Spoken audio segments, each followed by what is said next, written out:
क्या बताऊं यारो, हमारा भी इसके से पाला पड़ा था। एक लड़की थी मेरे घर के सामने जो मुझे अच्छी लगने लगती है, और ये उम्र ही कुछ ऐसी थी जो हम दोनों को प्यार करने पर मजबूर कर देती है।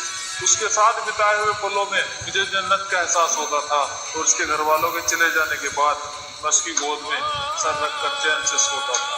एक दिन उसके घर वालों को पता चल जाता है, वो हम दोनों को मिलते हुए देख लेते हैं, और अब उसके घर वाले उस पर पाबंदियां करनी शुरू कर देते हैं।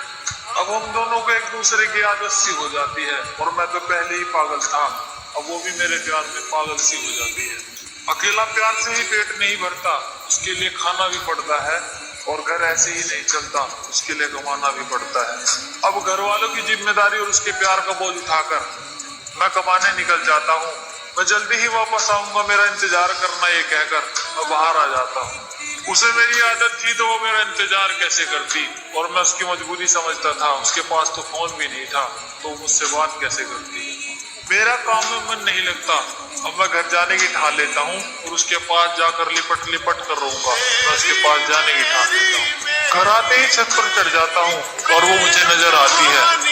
उसके हाव भाव कुछ ठीक नहीं थे, वो मुझे थोड़ी बदली बदली सी नजर आती है। जहाँ कभी मैं हुआ करता था, अब मेरी जगह कोई और आ जाता है, और जो कभी मुझसे प्यार किया करती थी, अब उसे किसी और से प्यार हो जाता है। जिसके साथ दिन रात मुलाकात हुआ करती थी, वो अब मुझे याद तक नहीं करती, और मैं उसके सामने हाथ जोड़ जोड़ कर रोता हूँ, और वो बेवफा मुझसे बात तक नहीं करती।